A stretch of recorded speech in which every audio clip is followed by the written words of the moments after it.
What's good, y'all? Hope you're having a wonderful, fantastic day today. I hope you're taking care of yourselves, doing all the good habits, taking care of your mental health, staying off social media. Today's video, I want to talk about adversity. So, the book I'm currently reading is called The Happiness Hypothesis by Jonathan Haidt. I'm not sure if I'm pronouncing that correctly, but I'll leave the details in the description below just in case you're interested. But basically, it's another one of those books that focuses on the things we need to do to be happy, the things that we really should focus on to truly make us happy, and focuses on a bunch of various philosophies and viewpoints from the West, from the East. And one topic that he covers in his book is about adversity and how it can be beneficial for you. And I really resonated with this, so I wrote down a few notes on adversity and how he talks about it in the book. So I'm going to read that to you first and then kind of just go through myself, what I think about it, and what I think about what he says. Okay, so he says, the experience of triumph over loss enables us to replace a story about our frustrated hopes or positive experiences turned bad with a more compelling story about overcoming adversity and using that experience to learn compassion and empathy towards others. Our teenage years in particular are the period in our lives when our self-narratives begin to truly coalesce and some of our most important life experiences take place. Events that happen during this time are those we revisit the most throughout the rest of our lives, serving as a constant point of self-reference.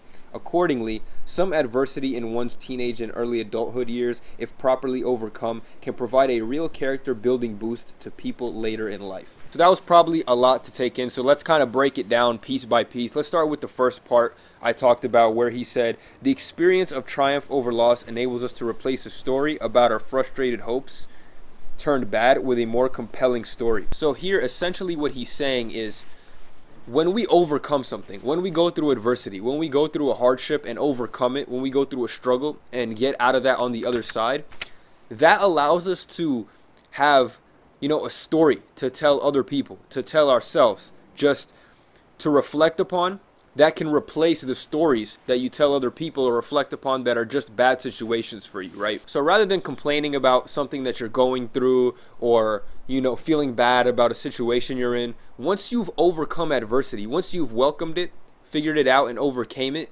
you can now start to tell the stories of you overcoming that adversity and how you did it and teach other people how to overcome that same challenge as opposed to being upset and complaining and just unloading all your problems onto other people. Once you've overcame adversity, you can start to be more empathetic to people who have been through the same stuff and help them out. Hey, there's a hummingbird. Oh, he's about to dip, bro. Can you see that motherfucker? He's on a damn branch right there. Well, shit. Is you gonna suck my dick? You know what I'm saying? I'm trying to go crazy. Post-editing, zoom in on this man's. At this point, y'all probably got a good shot of the dude. Yeah, he flew away. Anyway, so next time you're faced with a problem or a dilemma, rather than complaining to other people about what you're going through, overcome that. Welcome that adversity. Figure out a way to solve the problem, solve the situation, overcome it. That way, next time you're going to find yourself in a situation, or a loved one finds himself in a situation similar to you, they know exactly what to do. You can help them out. You can become that person that changes somebody's lives because you've been through the same thing. And then the second part that I mentioned, when he talks about our teenage years in particular are the period in our lives when our self-narratives begin to truly coalesce and some of the most important life experiences take place. I could not agree more with this statement, because when you really think about it, when you start to get into high school, that's really when most of your memories started forming. That's really when you started really forming these thoughts and ideas that maybe you used to hang on to, or maybe you still hang on to some of them now, based off the things that you went through, right? A lot of people get bitter about relationships and dating because they went through some tough times in high school. Maybe they didn't date anybody. Maybe they always got rejected. Maybe somebody broke their heart, right? So they kind of carried that with them all the way until college and even past then sometimes. And some people are still not over it, right?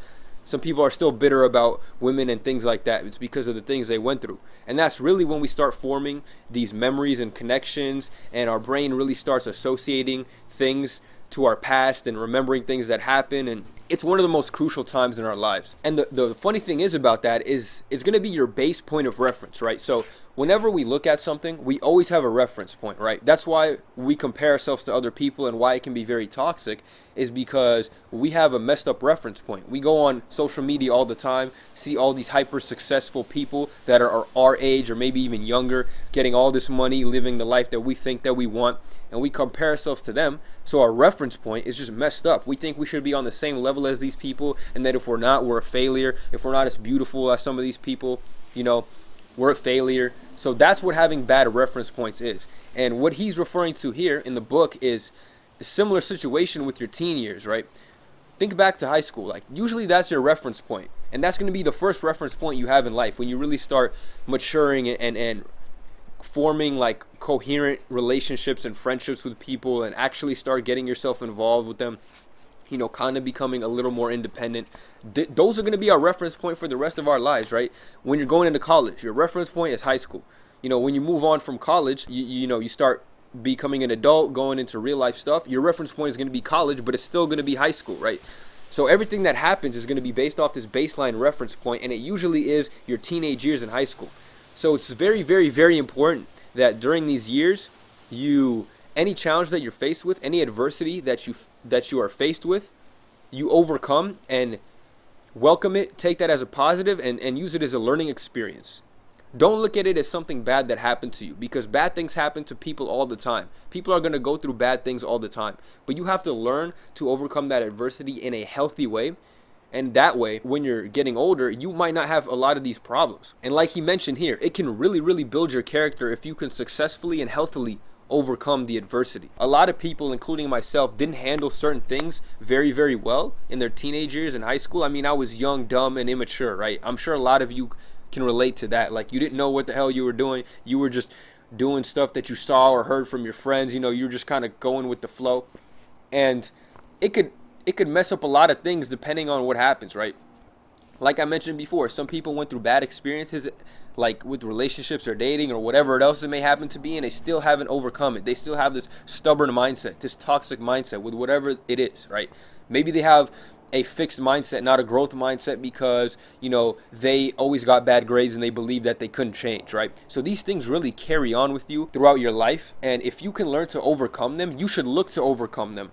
And if you can, it'll do so much for you. So especially if you're young watching this video, if you're a teenager, if you're in middle school, high school, even early college, do not be afraid of adversity. Do not be afraid of bad things happening to you. Ask yourself what you can learn from every bad thing that happens to you. Ask yourself, okay, this bad thing happened to me, and I have to deal with the actual situation, but reflecting on it, what can I learn from it? What can I do next time so that this doesn't happen, or that I can handle it better, or that I can prevent it from happening? Don't look at it as oh no, I can't believe this happened, it ruined me. As bad as it can be, there's going to be some positives for you, because it will be a learning experience. And maybe you needed it, Maybe, let's say you're a reckless driver and you get in a car accident. Maybe that lights something up in your brain, like, okay, I've been driving reckless, getting away with it, but now I got to slow down. This is a wake-up call that I need to be a better driver. Whatever the case is, something similar might happen to you. So really, really don't be afraid of it, and don't try to push it away.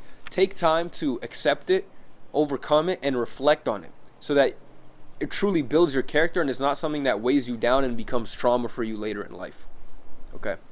Let me know what you guys think about this. If any of you guys have read the book, The Happiness Hypothesis, let me know what you think. Not too much, though, because I still haven't finished reading it. I'm still in the process of doing it, but let me know what you guys think about this whole concept of adversity, how I described it, how Jonathan Haidt, still don't know if I'm pronouncing that correctly, but how he described it. And hopefully, if you're going through some adversity right now, you don't panic, you keep yourself even keel, you figure out a way to overcome the situation, you learn from it, and you become a better person because of it. Thank you guys so much for watching. I hope all of you have a great rest of your day. Take care of yourself, take care of your mental health, and I'll see you on the next one. Oh shit. Bah!